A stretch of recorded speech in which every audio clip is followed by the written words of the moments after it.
Bom, dando continuidade ao nosso curso de Quântica 2, vamos continuar falando aqui, né, quanto às propriedades gerais, né, quando a gente fala de soma de momento angular, né, do momento angular total. No último vídeo, eu comentei com vocês, né, algumas propriedades relacionadas ao número magnético, ao número quântico magnético do momento angular total. Né, e a principal conclusão que a gente chegou é que quando você soma, né, a partir da análise do número magnético, é que se você está somando dois momentos angulares, J1 e J2, a soma desses dois momentos angulares acaba retornando diferentes tipos de momento angular. Mais especificamente, né, se a gente tem que J1 é maior ou igual, né, do que J2, se a gente soma esses dois caras, né, o momento angular total, né, do nosso sistema vai ser uma superposição, vai ser uma composição de 2J2 mais 1 momentos angulares totais.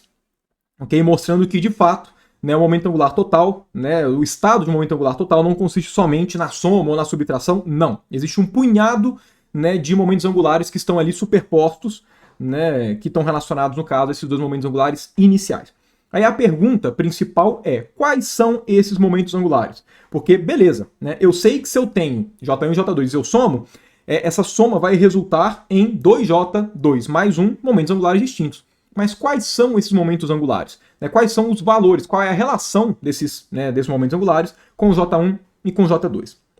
No caso, é isso que eu vou fazer com vocês nesse vídeo. Pois bem, como é que a gente vai fazer essa análise? Vamos começar aqui no caso, analisando os estados com maior número quântico magnético, ou seja, J1 mais J2, e depois a gente vai analisando os com menores unidades de M, um a um, igual foi mais ou menos a ideia que a gente fez a contagem. A gente começou dos maiores M's e depois a gente ia analisando os menores. Pois bem, com base na conta que a gente fez no último vídeo, da degenerescência desses números magnéticos, o maior número magnético, que é o J1 mais J2, ele é não degenerado. Ou seja, o ômega de J1 mais J2 é igual a 1. Então existe somente um estado do tipo J1, M1, J2, M2, com número magnético total igual a J1 mais J2. Qual que vai ser esse único estado? Vai ser aquele em que M1 e M2 vão ser iguais a J1, J2. E como a gente sabe que vai ter somente um estado com esse número magnético, a gente sabe que esse estado ele vai ter que estar relacionado a um estado do tipo J, J1 mais J2, a um único estado, ou seja, vai aqui no caso existir uma proporcionalidade entre esses dois estados. Okay? E aí no caso, como existe uma proporcionalidade, a menos de uma escolha de fase, a gente pode falar que existe uma igualdade de fato. A questão é, esse cara daqui está relacionado a qual J? Bom, a forma mais direta da gente saber isso é a partir dos operadores J+, e J-. Mais especificamente, vamos atuar o operador J+, em relação ao momento angular total. Então vamos aplicar esse operador nesse estado daqui. Bom, o operador J+, por construção, ele é J1+, mais J2+. Então, esse cara todo atuando nesse estado daqui. Ok? Então, vamos lá, atuando nesse estado. Bom, J1+ vai aumentar em uma unidade o número quântico magnético do nosso primeiro sistema, da nossa primeira partícula, e o J2+ vai fazer a mesma coisa com o da segunda partícula. Agora, tanto a primeira quanto a segunda partícula já estão com o maior M possível, que é igual ao do seu momento angular. Consequentemente, essa atuação vai dar igual ao quê? Vai dar igual a 0. Agora, olha só, esse J+, não é o J+ do momento angular total. Se o J+, atuado em um estado, retorna 0, significa que esse estado tem um número magnético igual ao momento angular. Ou seja, a gente chega aqui, que esse nosso J é igual a J1 mais J2. Ok?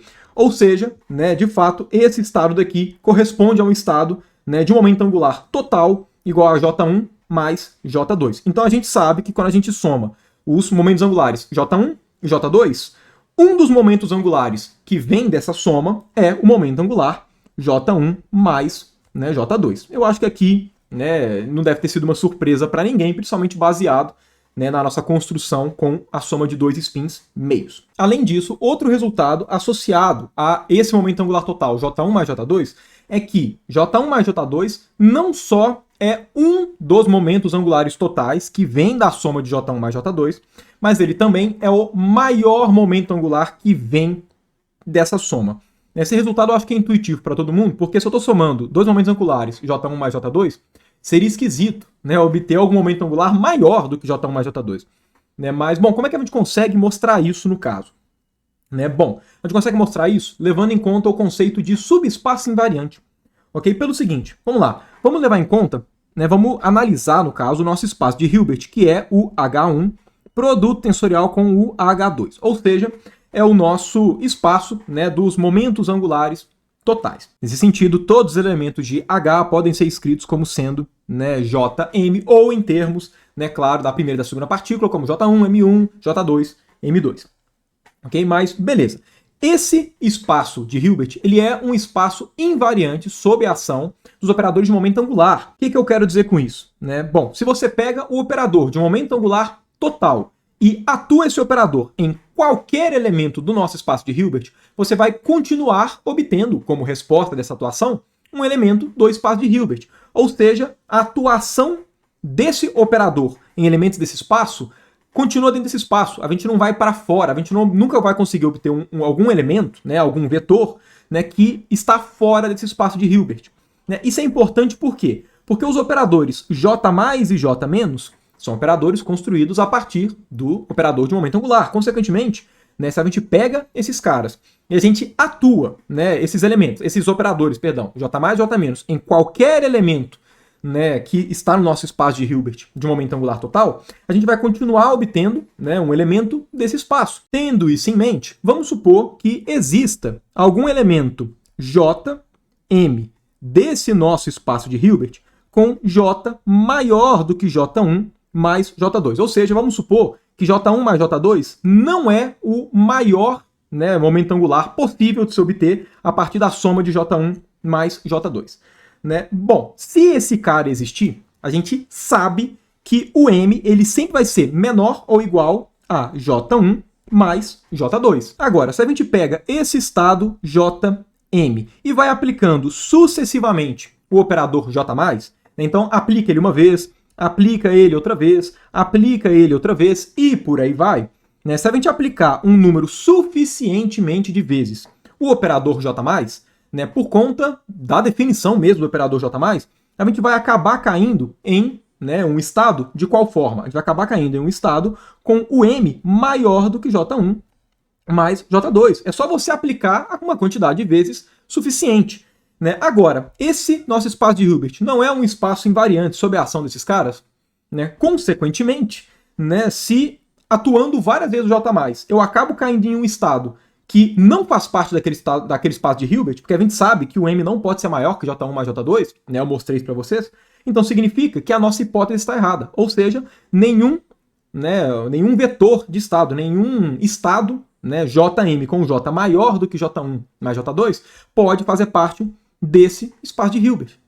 Okay? E aí, só para poder, né, fechar completamente o argumento, para caso alguém não tenha percebido, né, não tenha ficado muito claro, eu consigo afirmar que esse espaço de Hilbert, ele é, pelo menos em particular, invariante sob a ação desses caras daqui, né, pelo fato de que, vão lá, J mais e J menos podem ser escritos como sendo o quê? Como sendo J1 mais ou menos, mais J2 mais ou menos. E a gente sabe que, de fato, se a gente pega esses operadores e atuam nos elementos de H1 e H2, a gente sempre vai cair em um novo estado, que pode ser escrito como sendo J1, M1, J2, M2, que, né, enfim, vai ter, no caso, né, algum estado de momento angular total correspondente, né, no caso do nosso espaço de Hilbert, H1 tensor H2.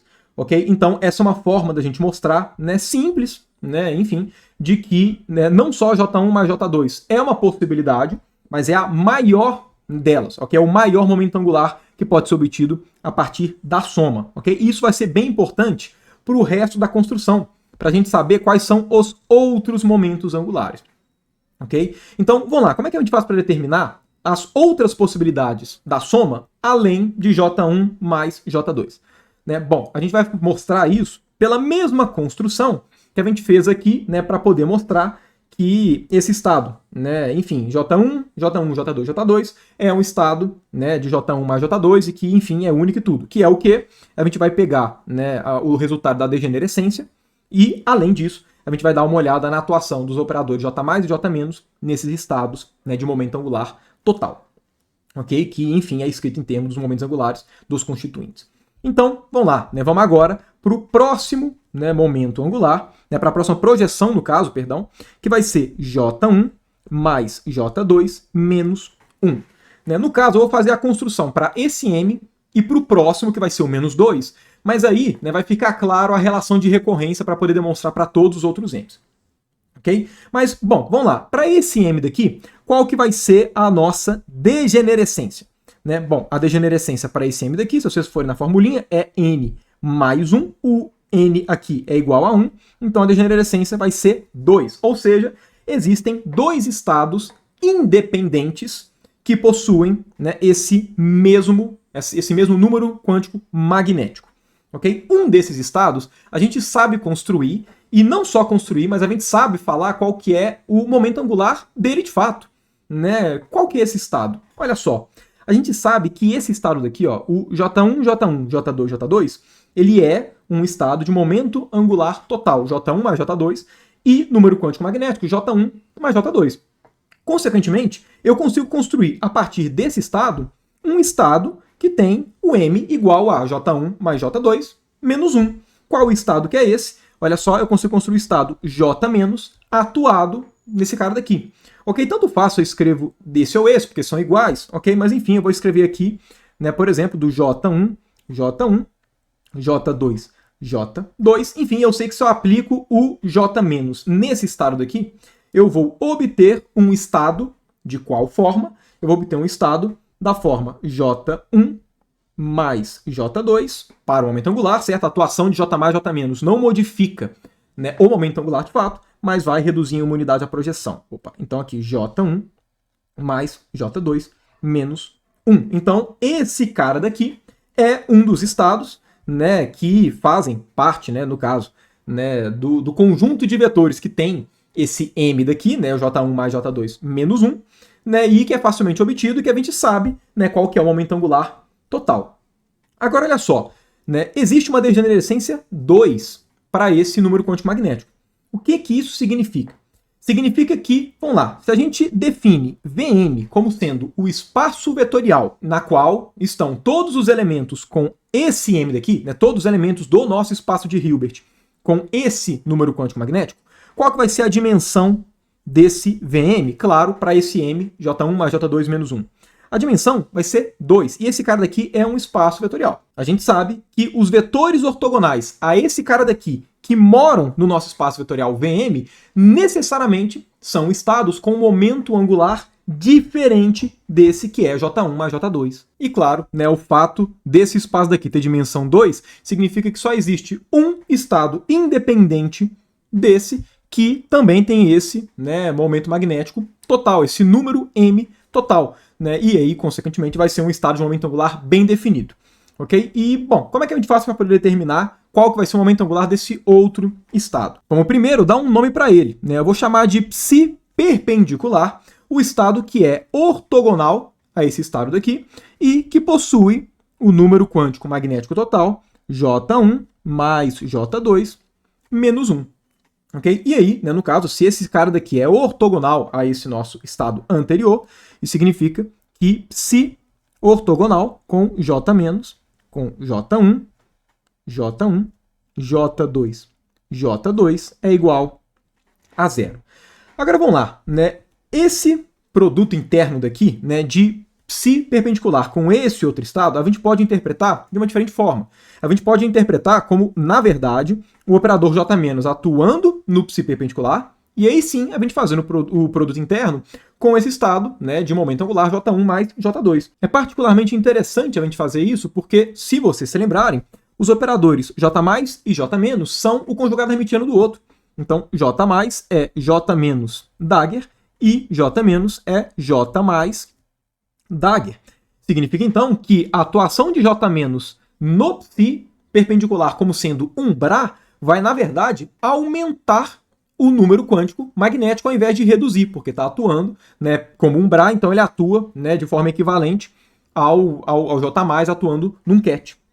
Consequentemente, né, essa atuação daqui, eu vou chamar ela de psi' perpendicular, e aí produto com J1, J2, eu vou até escrever aqui, né, como sendo J1 mais J2, e aqui J1 mais J2. Né? Bom, levando em conta que esse psi' perpendicular é um estado com M igual a J1 mais J2, mas eu não sei qual que é o momento angular, então eu vou escrever esse cara daqui como sendo o J, que eu quero determinar, e aqui J1 mais J2. Eu sei que esse produto interno é igual a zero. Como esse produto interno é igual a zero, e esse estado daqui tem o mesmo momento angular do J perpendicular, que tem o número quântico magnético J1 mais J2, M1, então necessariamente esse J tem que ser igual a J1 mais J2 menos 1, necessariamente. Né? Por que a gente pode afirmar isso? Né? Pelo seguinte, esse produto interno ser igual a zero passa para a gente de forma imediata que o J não pode ser igual a J1 mais J2. Então tem duas possibilidades. Ou o J é maior do que J1 mais J2, ou ele é menor. Agora, maior não pode ser, porque, né, como eu comentei com vocês, J1 mais J2 é o maior momento angular possível para esse nosso sistema. Então, J tem que ser menor do que J1 mais J2. Aí pode ser J1 mais J2, menos 1, menos 2, menos 3, por aí vai. Agora vamos lá. Esse nosso estado psi perpendicular, ele não é um estado com número quântico magnético J1 mais J2 menos 1. Então, necessariamente, como esse é o número quântico, então, aquele J, né, o momento angular desse estado psi perpendicular, que é esse mesmo J que a gente está pegando aqui, esse J ele tem que ser maior ou igual a J1 mais J2 menos 1, pelo fato de que aquele é o M. Né? Não tem como você ter um J menor do que J1 mais J2 menos 1, porque o M nunca supera o J. Agora vamos lá, nessas duas desigualdades, né, qual que é o único J que obedece essas duas desigualdades? É o J igual a J1 mais J2 menos 1. Ou seja, os estados de momento angular total com número magnético J1 mais J2 menos 1 são estados com momento angular J1 mais J2 e J1 mais J2 menos 1. Então determinamos agora, né, mais um possível momento angular que vem da soma, né, dos momentos angulares J1 e J2. Né, beleza, como é que a gente faz para poder obter as outras opções? Porque lembrando, existem dois J2 mais uma opções de momento angular, né, que vem no caso da soma de J1 e J2. Né, como é que a gente faz isso? Vamos analisar agora o próximo número quântico magnético. A gente vai fazer isso um por um. Vou fazer a construção do próximo, mas vai ficar claro qual que é a ideia, né, a partir, né, desse próximo, se já não tiver ficado nesse cara daqui. Okay? Mas enfim, vamos agora, né, analisar o nosso M igual a J1 mais J2 menos 2.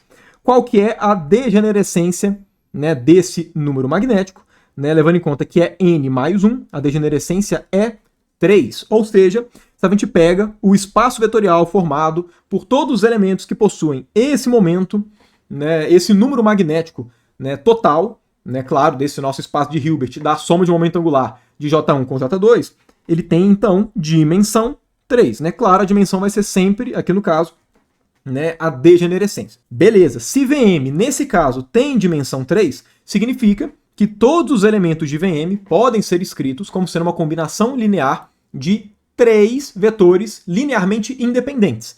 Né? Em particular, né, a gente pode escrever qualquer elemento desse espaço VM como sendo a soma de 3 vetores, né, não só linearmente independentes, mas também ortogonais. Beleza? 2 desses vetores ortogonais, a gente sabe qual que é o momento angular.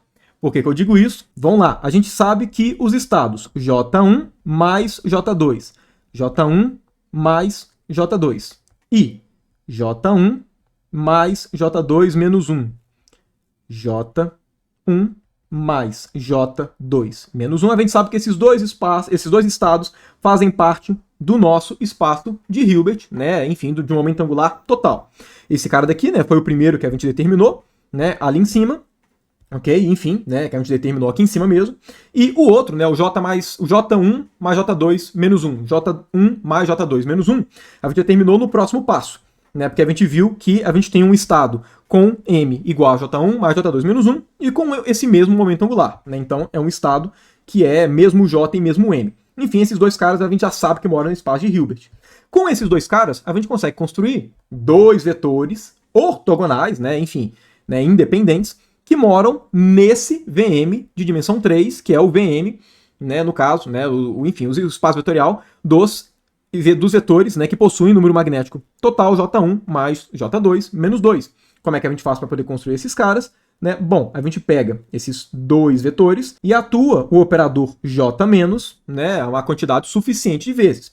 Né? No caso, se a gente pega esse nosso estado daqui, né, J1 mais J2, J1 mais J2, e aplica o J- duas vezes, o que a gente vai ter? A gente vai ter um estado que vai reduzir em 2 unidades o seu número magnético. Então vai ser, no caso, né, aqui vai estar relacionado com o estado J1 mais J2, J1 mais J2 menos 2. E aqui, né, para esse outro, né, que tem momento angular J1 mais J2 menos 1, basta a gente aplicar uma vez o J-. A gente vai ter qual estado? J1 mais J2 menos 1 e J1 mais J2 menos 2, certo? E eu sei que esses dois estados daqui vão fazer parte do nosso espaço de Hilbert e tudo, porque a gente tem, né, o espaço de Hilbert invariante sob a ação desses caras, como eu já tinha discutido. Agora, olha só, esses dois vetores são ortogonais. Por quê? Porque eles têm momentos angulares diferentes, então eles são ortogonais.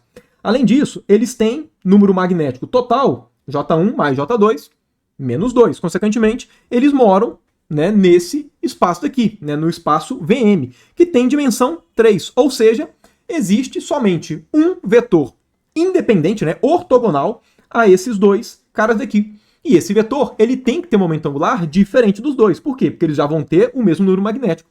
Então, né, para serem ortogonais, né, no caso, esse outro vetor que está faltando aqui, né, enfim, esse outro vetor ortogonal que mora nesse espaço de dimensão 3, ele tem que ter um momento angular diferente de J1 mais J2 e de J1 mais J2 menos 1. Como é que a gente faz para poder determinar esse cara? Vamos lá, vamos chamar ele de psi perpendicular, ok? E aí a gente faz a mesma construção que a gente tinha feito antes. Né? Se ele é ortogonal aos dois, vamos lá, significa que o psi perpendicular produto interno com esse primeiro daqui, que é obtido como? Como sendo J menos ao quadrado, J1 mais J2, J1 mais J2, ok? Esse cara daqui tem que ser igual a 0, e a mesma coisa, vamos lá, a mesma coisa, se a gente faz aqui, né, levando em conta o estado com o menos 1. Então aqui, menos 1, menos 1. Perceba que a construção é a mesma, claro que não tem o ao quadrado. Ok? Aí, vamos lá. A gente pode interpretar o J- como atuando no Bra, aumentando a quantidade de M's. Ou seja, essa atuação daqui vai retornar um elemento com M igual ao quê? Com M igual a J1 mais J2. Enquanto esse cara daqui vai retornar um estado, né, com número magnético J1 mais J2 menos 1. E aí, o que a gente tem aqui? A gente tem que esses estados daqui são ortogonais a esses outros estados. Ok? Significa, então, que o momento angular deles é diferente. Então, vamos lá. Se eu chamo de J o momento angular desse estado, quais são as conclusões que a gente tira? Primeiro, J não vai ser igual a J1 mais J2 e também não vai ser igual a J1 mais J2 menos 1. Como esse momento angular não vai ser igual a nenhuma dessas duas opções e J1 mais J2 é o maior momento angular possível nesse nosso caso, significa então que o nosso momento angular, né, o que falta, né, tem que ser menor do que J1 mais J2 menos 1. Né? Não somente isso, mas esse nosso estado, né, com o momento angular J, ele não é, por construção, um estado com momento magnético total, J1 mais J2 menos 2. Então, ele não pode ter um momento angular menor do que esse valor, certo? Consequentemente, o nosso J tem que ser maior ou igual do que J1 mais J2 menos 2, e o único J que obedece essas duas desigualdades é qual J? É o J igual a J1 mais J2 menos 2. Ou seja, né, agora a gente sabe que a soma de J1 com J2 resulta em 2 J2 mais 1 diferentes momentos angulares, sendo que desses dois J2 mais 1, a gente sabe que J1 mais J2 faz parte, J1 mais J2 menos 1 faz parte, e J1 mais J2 menos 2 faz parte. E fazendo exatamente essa mesma construção, o que a gente vai descobrindo? J1 mais J2 menos 3 faz parte, por aí vai, ok? Mas claro, isso tem um limite. A gente não consegue fazer isso infinitamente. Quando é que esse raciocínio vai parar? Ele vai parar quando a gente chegar em J1 menos J2.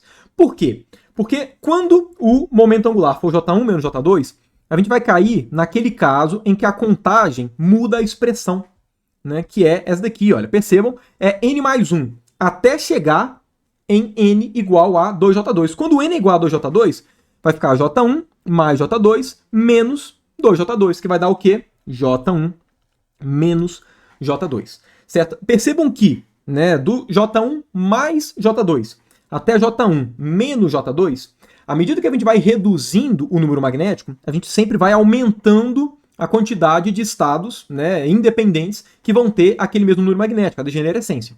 Quando a gente chega nesse cara daqui, à medida que a gente vai reduzindo, a gente vai ter sempre a mesma quantidade de estados. Não vai aumentar a degenerescência, pelo menos, né, enquanto esse cara daqui for positivo. Né? Quando for negativo, vale a mesma linha de raciocínio, mas aí, à medida que a gente for pegando os negativos, a gente volta nos mesmos momentos angulares que a gente já determinou. Ok? Mas, vamos lá. Né? O que acontece quando a gente vai analisando os, né, enfim, os J's menores do que J1 menos J2 menos 1? Vamos lá, vamos fazer a linha de raciocínio, né, ver como é que a gente continuaria, até chegar aqui no nosso ômega, nosso M igual a J1 menos J2. Né? Quando a gente chegar nesse momento, vamos lá, qual que vai ser o nosso ômega de J1 menos J2? O nosso ômega vai ser 2J2 mais 1. Nesse momento a gente vai fazer a mesma linha de raciocínio, né? Enfim, mesma coisa que eu fiz aqui para os outros, e percebam, quando a gente pegou, né, vamos lá, cadê? Ó? Quando a gente pegou o nosso primeiro caso, que era o M igual a J1 mais J2, a gente determinou o primeiro momento angular. Quando a gente reduziu em uma unidade, a gente pegou o segundo momento angular. Quando a gente pegou, né, reduziu mais uma unidade, a gente pegou o terceiro momento angular. Então perceba, quando a gente escreve o M dessa forma, J1 mais J2 menos N, esse N daqui, se você soma com 1, você vai ter a quantidade de momentos angulares que a gente sabe que está na soma de J1 com J2, quando a gente termina de fazer o procedimento para esse cara. Levando em conta que aqui, J1 menos J2 é a mesma coisa que J1 mais J2 menos 2J2, pela mesma linha de raciocínio, né, a gente vai ter aqui, quando a gente terminar de fazer o procedimento que a gente fez, tudo aqui bonitinho, a gente vai ter 2J2 mais 1, né, mais uma possibilidade, né, de momento angular. Então, até então, fazendo isso, a gente vai ter os momentos angulares possíveis de J1 mais J2, J1 mais J2 menos 1, por aí vai, até chegar em J1 menos J2.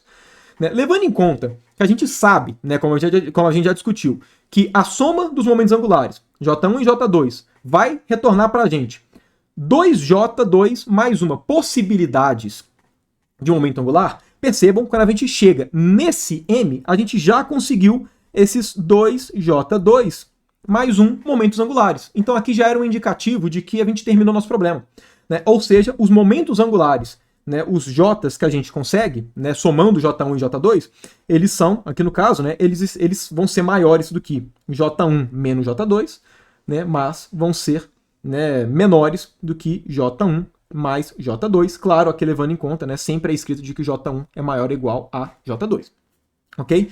Se a gente for fazer para o próximo, se a gente fosse fazer a linha de raciocínio para o próximo, então M igual a J1 menos J2 menos 1, perceba, né, o número, a degenerescência, ela continua igual.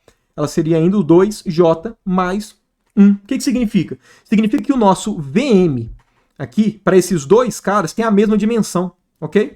Então, ou seja, se a gente escreve V, né, aqui no caso, de J1 menos J2, a dimensão desse cara vai ser igual à dimensão de V, J1 menos J2 menos 1.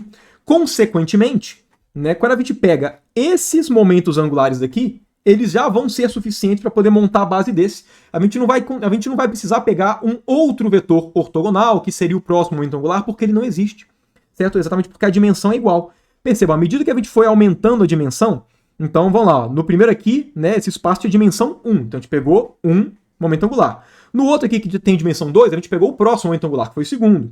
No outro aqui, dimensão 3, a gente pegou o terceiro. Como a partir daqui a dimensão não muda, a gente não consegue pegar mais nenhum momento angular novo. Então a gente encerra esse nosso argumento de recorrência. Consequentemente, de fato, né, a informação que a gente tem é que os momentos angulares são esses daqui, ok? A partir da soma de J1 com J2. Né? E bom, levando em conta, né, que H é um subespaço invariante por J+ e por J-, né, isso significa, então, que o nosso H, o nosso espaço de Hilbert, né, essa é a informação, no caso, né, pelo menos do espaço que a gente está pegando, o nosso espaço de Hilbert, que é o H1, produto tensorial com H2, pode ser escrito de uma outra forma, que é muito conveniente quando a gente vai falar de soma de momento angular. No caso, o nosso espaço de Hilbert, né, enfim, do nosso sistema, né, quando a gente quer levar em conta o momento angular total, ele vai ser a soma direta, olha só, vai ser a soma direta de HJ com o J variando de J1 menos J2, J1 até, né, J1 mais J2. Porque percebam, né, aqui como momento angular total pode ser qualquer um desses caras, então vão aparecer combinações lineares de estados, né, de momento angular com esses momentos angulares, certo? Consequentemente, né, ou seja, o nosso estado, né, de momento angular total é uma soma de todos esses caras aqui. Né? No caso, a gente pode escrever dessa forma porque eu estou sempre convencionando J1 maior ou igual a J2. Se você leva em conta uma escolha qualquer de quem que é J1 e J2, aí a gente coloca um módulo aqui, né, só para ter certeza. E lembrando, né, aqui, no caso, essa soma vai indo em unidades. Então, tá aqui, né, um dos dois resultados mais importantes desse nosso vídeo. Esse resultado e esse daqui. Ok? Então, é isso, né? Esse era o meu grande objetivo nesse vídeo daqui, né? Mostrar de fato quais eram as possibilidades de momento angular. Então, percebam, aqui eu não cheguei em como é que a gente faz a soma de momento angular de cara. Porque para a gente fazer a soma, a gente tem que ter o J1 e o J2 escolhidos, escrever, como eu comentei, o JZ e o J quadrado em termos daquela base, né? J1, M1, J2, M2, e diagonalizar esses caras, né, de forma conjunta, buscar os autoestados comuns desses dois caras. Esses autoestados vão ser exatamente os nossos estados Jm, que são de momento angular total. Mas aí, para a gente fazer diagonalização, resolver o nosso problema, a gente precisa saber quem que é J1 e quem que é J2. Então, claro, né, que nesses últimos vídeos, que o meu objetivo era falar de propriedades gerais da soma de momento angular, não dava para eu mostrar qual era o resultado imediato, né, da soma de momento angular, porque aí depende caso a caso. Né? Então aqui, o que eu mostrei para vocês é o que a gente consegue mostrar no ponto de vista geral de soma de momento angular, que é, somando dois momentos angulares, J1 e J2, quais são os resultados possíveis, independentemente de qual é o peso. Ou, em outras palavras, qual que é o nosso espaço de Hilbert total.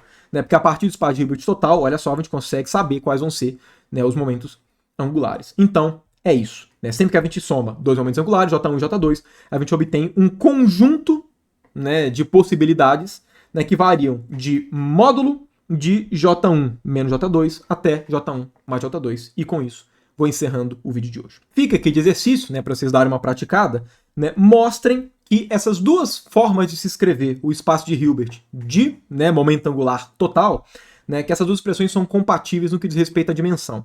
O que eu quero dizer com isso? Vamos lá, se a gente olha essa expressão aqui de cima, qual que vai ser a dimensão do nosso espaço de Hilbert? Vai ser o produto das dimensões dos espaços de Hilbert, H1 e H2. Ou seja, vai ser 2J1 mais 1, produto com 2J2 mais 1. Mais 2 aqui não, né? 2J2 mais 1. Né? Agora, a partir dessa outra expressão que a gente acabou de chegar, qual que vai ser a dimensão do espaço de Hilbert? Perceba que a dimensão vai ser a soma das dimensões de todos esses espaços aqui.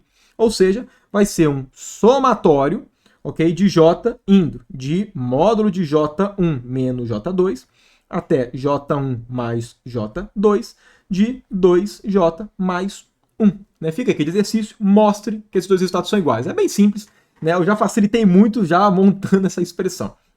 Mas enfim, É isso, né? Finalizamos o vídeo hoje então. Voltamos no próximo para a gente continuar discutindo um pouquinho alguns aspectos, né, quanto à soma de momento angular na mecânica quântica.